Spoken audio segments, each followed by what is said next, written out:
Imagine you are walking somewhere totally new. Oh, that sounds very exciting to me. Well, you are in a strange, crowded city. Okay, that sounds a bit more overwhelming, actually. Yeah, and you do not speak the local language.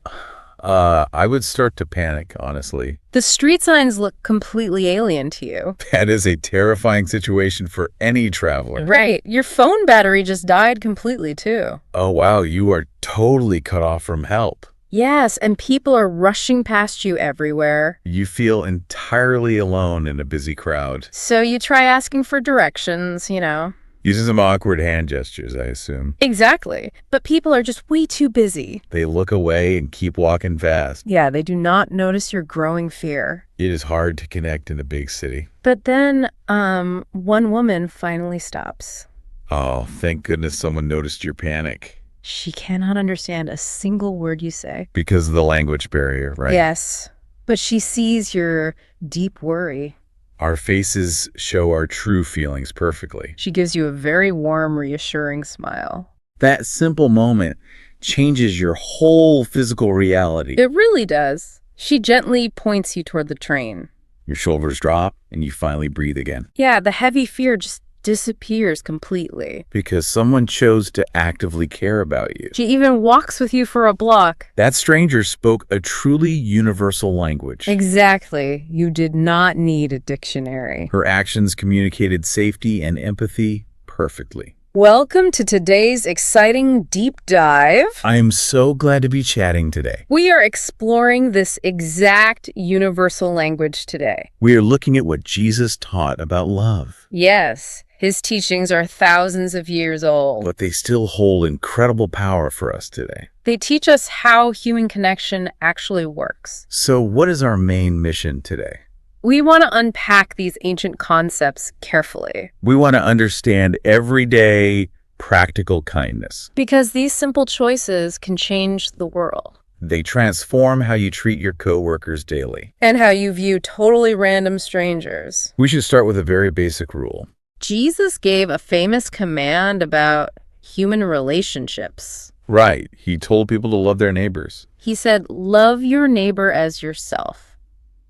That sounds like a very simple, pleasant idea. It sounds easy, but it is quite tricky. The word neighbor carries a lot of weight. It really does. Normally, a neighbor lives next door. Or it means someone from your own group. Right, someone sharing your religion and culture. Loving people who are exactly like us is easy. It is a basic survival instinct for humans. We naturally protect our own close friends. But Jesus wanted to stretch that definition. He wanted people to look far away. Yes, far beyond their own comfortable tribes. To explain this, he told a shocking story. It is known today as the Good Samaritan. It is a famous story about a stranger.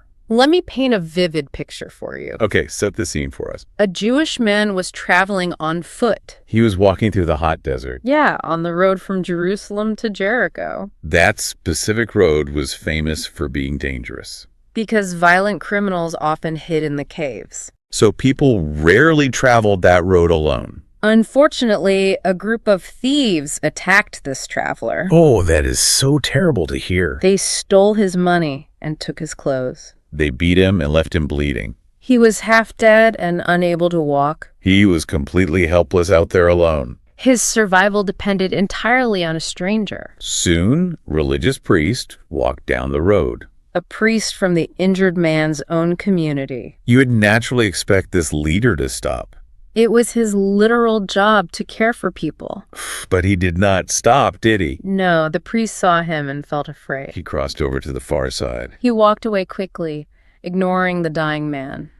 Why would a leader do something so cold? Fear is a very powerful motivator, Helping someone means risking your own safety. Yes, so he chose his own comfort instead. And another official did the same thing later.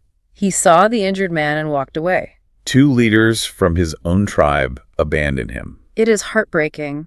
But then a third traveler appeared. This man was a Samaritan riding a donkey. This is the most crucial part of the story. We must understand who the Samaritans actually were. They were bitter enemies of the Jewish people. They despised each other because of historical conflicts. The hatred between them lasted for many generations. So the injured man was essentially an enemy. Exactly. The Samaritan had every reason to walk past. He could have easily justified leaving him there. But the Samaritan looked down and felt pity. His heart broke for this suffering human being. He stopped his journey and kneeled down. He ignored all the strict cultural rules. He saw a broken human, not a political enemy. He poured expensive oil and wine on the wounds. He used his own clothes to bandage the cuts. Then he lifted the heavy man onto his animal. Yes, and he walked to the nearest town. That action shows incredible physical effort and sacrifice. He brought the man to a local inn. He stayed overnight to care for the stranger. The next day, he paid the innkeeper his own money. He offered financial security to an absolute stranger. This completely destroys our normal definition of a neighbor.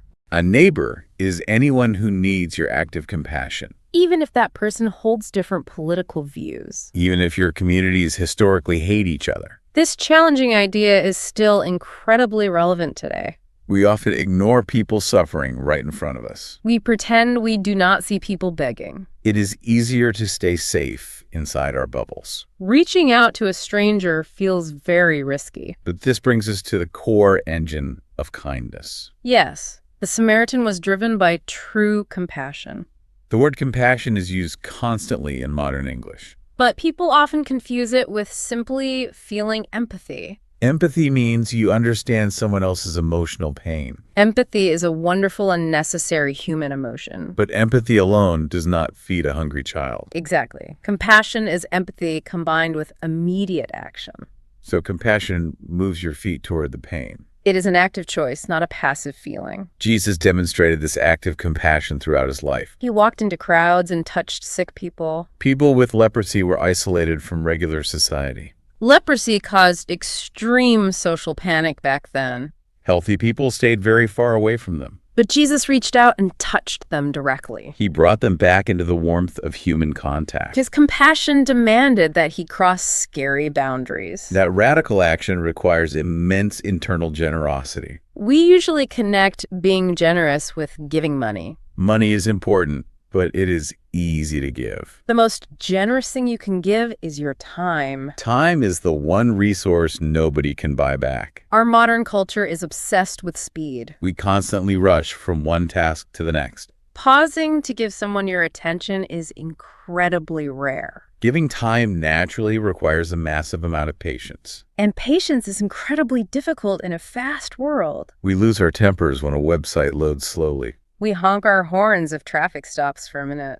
Imagine trying to be patient with human mistakes instead. Let us think about learning a new skill. Imagine you are learning to drive a manual car. The engine stalls and the car shakes violently. You feel stupid, and cars are honking angrily behind you. You are sweating because of the angry judgments. The pressure makes it impossible to focus on driving. But imagine your instructor is completely calm. They do not yell or grab the steering wheel. They speak softly and tell you to try again. Their quiet patience absorbs all the chaotic stress instantly. Your muscles relax and your brain starts working. The instructor created a safe environment for failure. Patience is a beautiful, quiet form of active love. Rushing people creates panic, but patience creates growth. Patience handles our innocent mistakes very perfectly.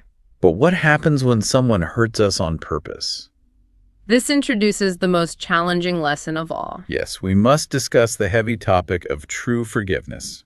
Giving your time and patience is relatively easy sometimes. But giving forgiveness often feels completely impossible to do. Forgiveness fights against our deepest biological survival instincts. When a person hurts us, our brain demands protection. We want to punish them to balance justice. We want them to feel the pain they caused us. But Jesus told his followers to forgive repeatedly. He knew that revenge only creates endless pain. To forgive, you must look at the difficult circumstances. You must recognize the flawed humanity in them. Let us test the practical logic of this concept. Okay, imagine a friend borrows my extensive camera. And they're very careless with it. They drop it onto the hard concrete floor. The lens shatters and it is completely ruined. If I say I forgive them, does it fix it? That is a very grounded, logical question to ask. Does the lens magically repair itself? The simple answer is absolutely not.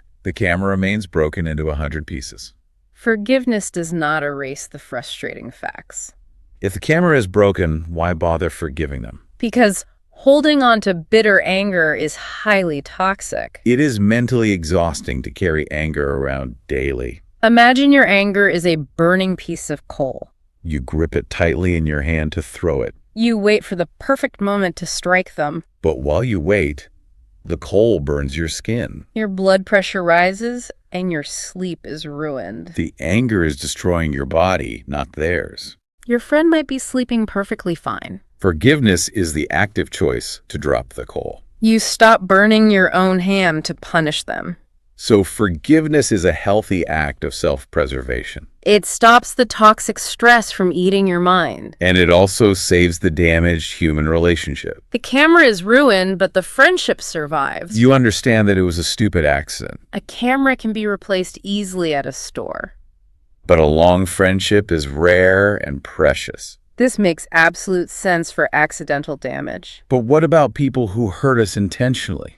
Does forgiveness mean we let them continue the abuse? No, that is a critical distinction to make clear. Forgiveness never means accepting continuous violent behavior. It does not mean you must trust them immediately. Trust is a bridge built slowly through changed actions. You can forgive someone while staying completely away. You can set firm boundaries to protect your heart. You drop the coal, but you also lock your door. You release the hatred, but retain your practical wisdom. Dropping that anger prepares us for the final lesson. Forgiving hurts and helping strangers leads to something beautiful.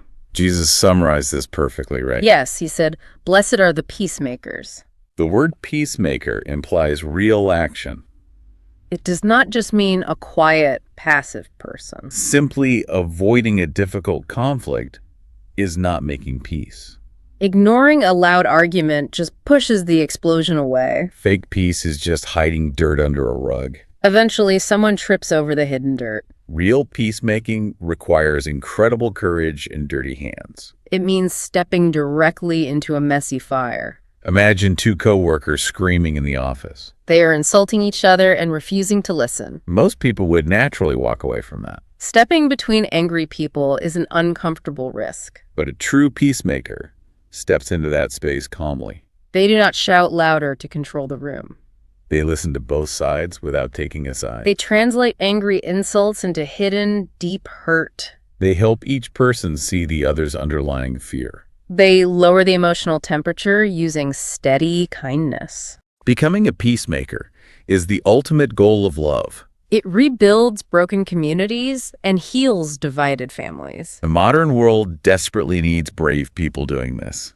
Let us quickly review the journey we took today. We started with the radical new definition of a neighbor. A neighbor is anyone crossing your path who needs help. We saw the Samaritan risk everything for an enemy. We explored the active, moving nature of true compassion. We saw how patience creates a safe space without fear. We learned that forgiveness is dropping a hot coal. It restores our inner peace and fixes human connections. All these tools help us become brave, active peacemakers. Kindness truly is a language every heart can understand. It crosses borders and deep political divides instantly. It requires no translation, only the willingness to act. Before we finish today, I want to leave you challenged.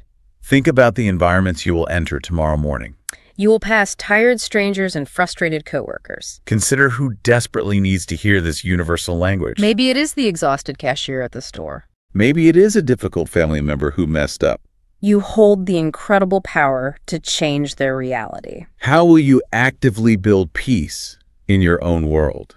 Thank you for taking this deep dive with us today. We hope these ancient ideas spark immense joy inside you. Please join us again for our next fascinating topic. We cannot wait to continue this wonderful journey together.